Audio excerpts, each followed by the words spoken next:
Hello, hello, hello, and welcome to another happy-go-lucky good time. I'm not taking pictures of myself because I'm cute. You're taking pictures of yourself because you're cute.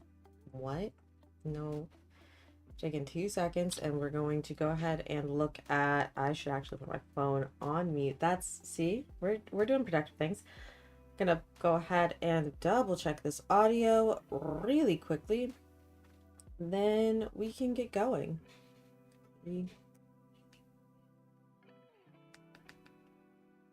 Yeah, honestly, I'd say it's fine. Everything seems fine. Yeah? How you feel? How do I feel? How do you feel? How does the team, how's the group feel about the current state of being? That's probably fine. Okay, let us begin. I am so sad that the series is ending.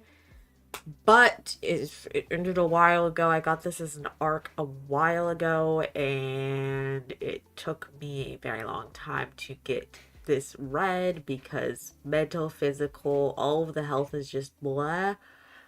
But we finished it, and we're reviewing it, and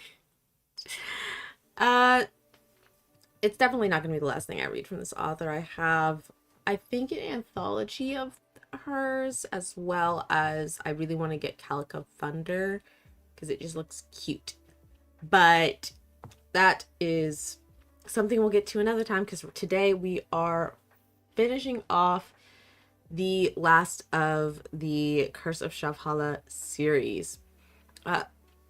So where we left off with the last book is where Amar has picked up this notebook, or I think a little bit ago, Amar picked up this notebook that Kasari had enchanted to try and help him get his memories back, since they, like, the whole situation. If you have no idea what I'm talking about, you absolutely must you should read the first two books. You gotta watch the first two reviews, because it's complicated. There's a lot goes on in the series, but in this series we pick up with Amar, like, memories are back now, and the first line of this book is our chapter 1, Amar, which, given that the fucking prior books, his POV chapters were not under his name, that alone was just but then the first lines of that chapter were, "Are they safe?" That question rattled around Amar's head like dice in a cup. Just breathtaking, especially because, like, the ebook I had of it, that was all the text on the same. Honestly, all the text could have just been chapter 1, Amar, are they safe? But still, oh my god, just a great intro. So Amar has his memories, and he tries talking to, I frankly don't remember some of the names. As far as you and I are concerned, the king's name is Basan, and I don't know what the empire is called, what the, like, town that the empire is called that they're at war with. So we're just calling it the empire for today. Did I mention that not only did it take me a bit to read this book, it took me a bit to do the notes for this book. We've been struggling. Amar, he tries to talk to King Basan about the, like, whole situation, explain to him who he is, what's happened, and why he should absolutely stop with the war and the violence, and Basan just won't listen. So Amar ends up escaping to join the group of his friends, with Tariq, who is his royal guard, following and then joining in their adventure. The plan is that they want to go to the empire, talk to the empress, and explain to her what's going on, who he is, how he got here, in an attempt to end the war quickly with less deaths. So he does. They get there, not easily, but they get there, and he ends up joining they believe him because he brings a lot of witnesses, not only his friends, but they get the old Taraja lady. What is her name? It starts with a T. Tamaya. They get Tamaya, who used to work with either under the Empress or in some realm within that regime, and she was very high ranking. And so they bring Tamaya as well as a witness because she has seen Amar die and come back to life without his memories. And so they go, explain all of these things, and eventually they decide that the course of action that they want to go through, because they're obviously not going to surrender, they've decided that they want Amar to continue pretending to be Prince Severe. Prince Severe is the name of he was going under. Again, so much happened in the other books. You gotta know. They want him to continue pretending to be Prince Severe. Present himself as if to the people as if he has relinquished power. That's the right direction, but those aren't the words I'm trying to use. Surrendered, and he then joins the princesses. Don't remember her name, but you have the Empress and then her daughter, the princess. Amar joins the princess's royal court and court of advisors. Not only because with all of his grand knowledge, he has a lot of knowledge and stuff to share, but also by taking a lower position, it should in theory help signal his loyalty and signal his relinquishment of his quote unquote entitlement to the throne or claim to the throne. So he does all of these things, the word spreads, but still the king is not happy with it. And so I think on his end, he's spreading a rumor that Severe was kidnapped and this whole thing is a farce. But what ends up happening is the king has an ultimate plan. He sends several of his soldiers as well as a solid handful of Taraja sorcerers to enact a curse on this town in the empire. And the intent of that curse is to... What was it actually? I don't know what the curse was initially supposed to do, but what it ends up doing is anyone who is touched by the curse, including all the Tarajas that enacted it, that cast that curse, die. If you touch the curse, you die. And that, again, was not the intention, but it does end up killing lots and lots of people in the area. It kills all of his Taraj that cast it. And the capstone of the curse is that it won't go away until Empress, the Shiva is her name, is assassinated. Or until she dies. And as the curse is being cast, the plan had been for them to use the chaos and panic from seeing it go around to use as a cover. They had people on the inside to go and try and assassinate the royal family and their advisors. Amar is present as a member of Gisala, maybe? We're gonna call her Princess Gisala. I'm like 20% sure that's her name. But as a member of Princess Gisala's court, Amar is present in the room when all of this is happening, and he sees two people going after the members of the royal family to kill them, and in the moment he decides that he is going to save Princess Gisala's life, kill the person that was going to attack her. The Empress is assassinated, the curse goes away, but the scope of what the curse ended up actually doing had a major impact not only on how the people of the empire felt toward King Basan, but also how it impacted how they would be able to go about seeking a solution to all of this, because whether or not he had intended for that to be the result of the curse, he acted recklessly, and that's what ended up happening.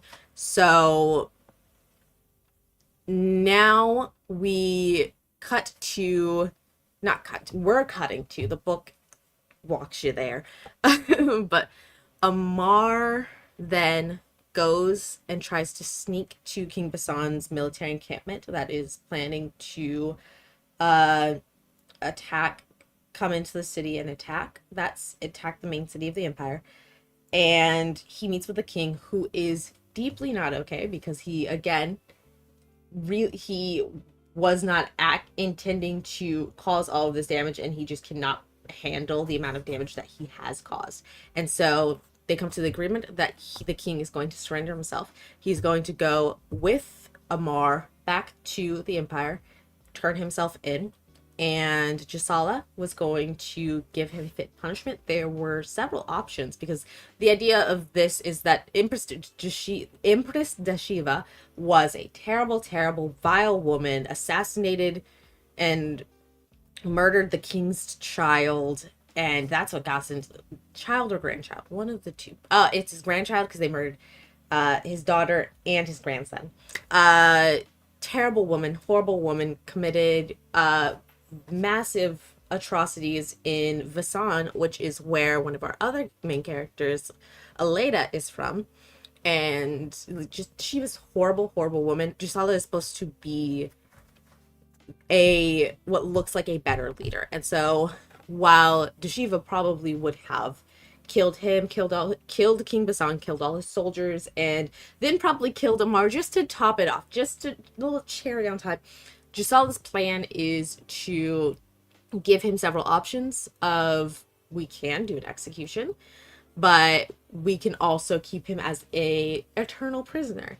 And the idea behind that would be to help communicate with Gisala how the people in his area exist, so that way she is leading with knowledge of the needs of the people, the cultures, the habits, the understanding of the people that she's ruling over, and he would be able to assist in that, so that way not only is it a smooth transition, but she also wants to implement a little bit of democracy, just a tish bit of democracy, which would then be something like, so that way she does not implement as much power directly over them in her rulings. And so those are the options Basan is given when Amar starts taking him back. But of course, Valkyrie and her cronies have to attack. And that is where I'm going to leave it, because some of us can't talk about all of the things that happen in this book because it makes me sad. So you're gonna have to read the book if you want to know all of these things that make me sad. We'll go into my notes on the book in just a second, but of course I need to let you know about all of the links down in the description of the video. First and foremost are the books that I write, because I do that. I write books with a pen. I used to use a pen. Bad for my hands. And now I have to use a pen grip to hold a pen. Don't write 20 books by hand. Don't recommend it.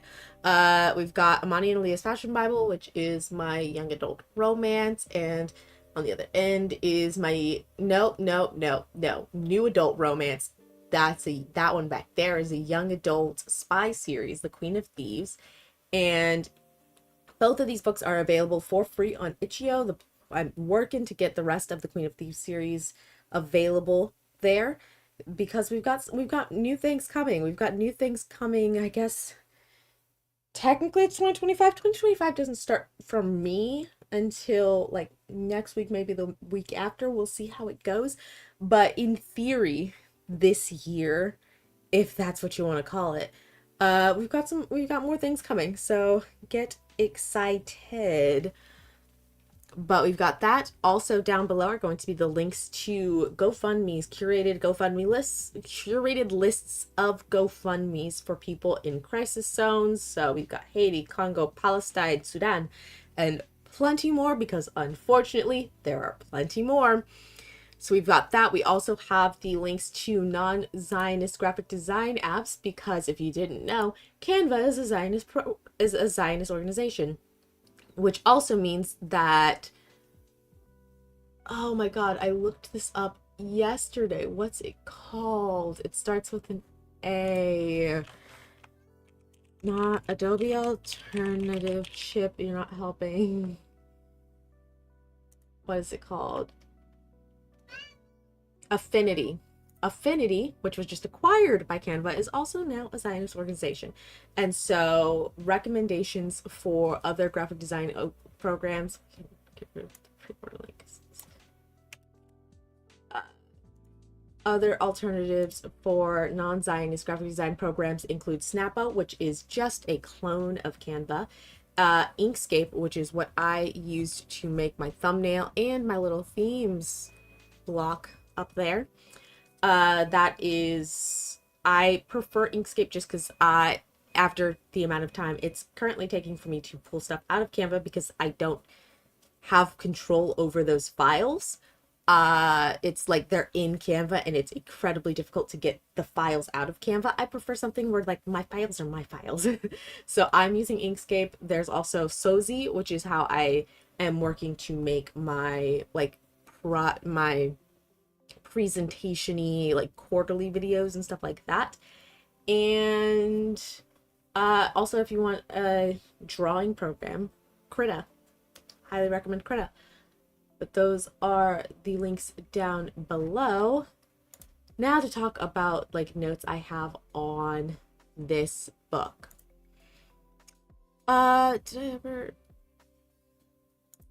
Yeah, I made my thumbnail and this little themes page. Notes on the book. It was not as personally painful as the first two books were. The first book was deeply, deeply traumatizing for me because of the phenomenal PTSD writing in that book. And then the second, with the found family, surrogate parents storyline, that destroyed me. This was not as personally painful, but given the genocides going on in the world right now, topics of war and mass death and mass killing are very shaking to the core at the moment. So that is how it emotionally devastates me at the moment. I love the characters, of course. I love most of the characters and most of their dynamics, except one thing that did bother me a bit was Amar and Kasari's dynamic. I feel like they could have had such a very interesting dynamic because of the way just their stories feel very opposite but connected with the themes of death and life given to you or life taken from you, life you don't want and life you're trying to get back, power that you don't want, power you're trying to understand. I feel like those are a lot of themes that both of those characters had that I feel like there could have been a lot of interesting means of exploring how they interact and how they've related to each other because of that. But literally the only thing Amar has to say about Kasari in this book is that she's different than how she was when we first met her. And I just feel like that was a little unfortunate. I really wish that had been explored a bit more. One other thing that I was not a fan of was the way the book went about trying to refresh you on what has happened in the story just took me out of the story. Let's see.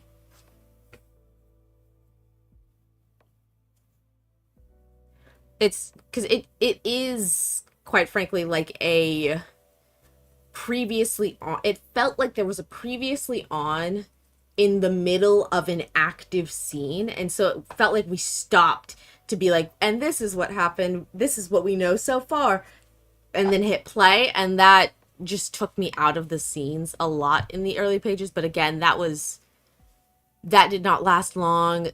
It was really like we got back into the amazing writing, and overall it was just a phenomenal end to a phenomenal series. Like, let's go over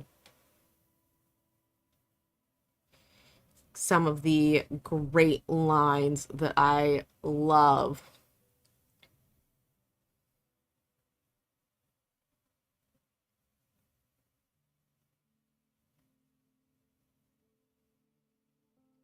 This was also kind of a goofy line. There was a line in the book where I think Valkyrie asks Amar, "How are you doing?" "Good," Amar said, the opposite of what he felt. It's like, do we need all of those words? What does that bring something to the table that the word lie doesn't? But then there's lines like, he gave her an appreciative nod and a tiny thread of understanding seemed to spool out between them. That, where is he? That just, yeah, frothing at, beautiful, perfect, phenomenal. I could consume that line.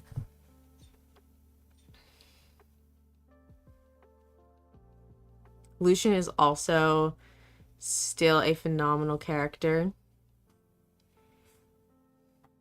We have a scene where Kasari's talking about, like, oh, maybe I want to make a little healing shop. And he says, I wouldn't, and he's like, oh, we could buy Wizard Kasari. I wouldn't want to be called a wizard or a witch or anything like that. Sorceress, he winked. Priestess, oh, stop. She rolled her eyes in mock annoyance. A lofty tile's the last thing I need. Just Kasari will do. Wonderful. I'll have a sign made. Magical Healing Arts by Just Kasari. She stifled a laugh. We'll put you on there, too. Supervision by Lucian, Talking Flame. Like, I love them. I love them so... Look at my little guy. He looks terrible, but I love him.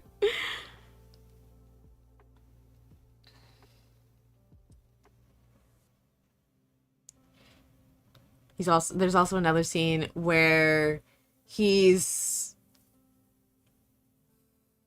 talking about the initial idea of bringing in Tamaya as a witness to help convince the Empress about the whole reviving thing. And it goes, skies be damned, Aleda groaned. You're talking about Tamaya Takar. Tin Jatara to Aleda for the correct guess, he said brightly, though I would have appreciated a little more enthusiasm, something like, what a clever idea, or even, you're a genius, Lucian. Like, he's so fun. I love this flame boy. He's so cool. And then another... Let's see. I think we can do... Okay, I have three more great lines, and then I will release you from my grip. We have just... It's a short and sweet one. Also with the little bow that I drew. Kamal mixed red and brown to paint carnage on the bandages. That's a great line. I'm actually not going to give you context. You're going to have to figure that out on your own. Okay. And then we also have this line here with the star. No one gets through life always doing the right thing. The best we can hope for is that our mistakes do the least amount of damage possible to everyone else, then try to learn from them and do better next time. Like, that's just phenomenal life advice. That's phenomenal life philosophy. And I adore its presence in this book. And the last line I will give is this one down here by the coffee mug or tea mug. We're going tea mug. I should say tea mug because I'm allergic to coffee. I'm so sorry about Jafar, he said to both of them. Azim merely huffed and rolled his eyes in response, but Saya nodded solemnly. He probably didn't deserve any of your sympathy, but you do. I'm sorry. Just, like, I love it. There's, like... That feels like such a human moment, which it feels like such a human moment, but it's also within that very human moment is, I feel, a lesson about how to extend empathy, extend sympathy to people. Because I feel like a lot of people realistically would have just like, oh, they're brushing it off, they don't care, whatever, just move on. But to still acknowledge that whether or not Zafar was a good person, you you need emotional support, you need emotional connection right now. Like, it's just so good. I love it. I love these books. I highly, highly, highly recommend you check out the Curse of Shavhalla series by T.A. Hernandez. And if you also need some other books to read, I also have them. Okay, those are also things to check out. But that is all from me on this. I have many other things coming. I have one other book to do a review on. Hopefully it won't take me too long to do that. And gather notes for it and whatnot. I don't think I've taken too many notes so far. Then we've got, I might combine quarter four and my 2024 wrap-up video. Then we've got the 5-star book draft, which will be a wrap-up as well as talking about my upcoming book draft, which I need to make picks. I need to make some picks on that. And honestly, at that point, I'm probably going to need to do a book out cookout video. That's for sure that's for sure gonna happen on its own timeline. Then we just got other books to get going with. Things are happening, things are chugging along. But until next time, valedictions, friends.